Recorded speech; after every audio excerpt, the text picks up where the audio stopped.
ჩვენი ორგანიზაცია არის არასამთავრობო ორგანიზაცია SIDA, რომელიც წლების განმავლობაში მუშაობს საქართველოს ყველა რეგიონში.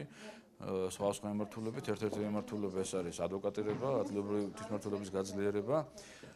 დღევანდელი შეხვედრა ეხებოდა შემდეგს, რომ არის ესეთი პროექტი, რომელსაც ჩვენი ორგანიზაცია ახორციელებს, ეს არის რეგიონული სამოქალაქო ორგანიზაციების ქსელი. ამ პროექტის ფარგლებში დაგეგმილი არის საქართველოს რამდენიმე ქალაქში ადგილობრივ სამოქალაქო სექტორს და თვითმმართველობას და ყველა დაინტერესებულ ჯგუფს გავაცნოთ ჩვენი წარმატებული საქმიანობის მაგალითები.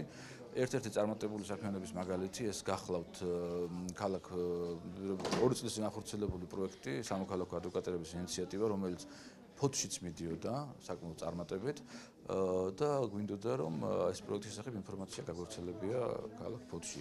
ჩვენი პარტნიორი ფოთში იყო ორგანიზაცია დიოსკურია, ქალბატონ ნინო ხოხიას ხელმძღვანელობით, რომელიც საკმაოდ წარმატებით გაართვა თავი იმ საქმიანობასაც გასაკეთებელი იყო და ვთქვით რომ წარმატებული მაგალითი ეს უნდა კიდევ ერთხელ გაიხსენოს ქალაქმა, გავიხსენოს ჩვენ და გაიხსენოს დაინტერესებულმა მხარეებმა.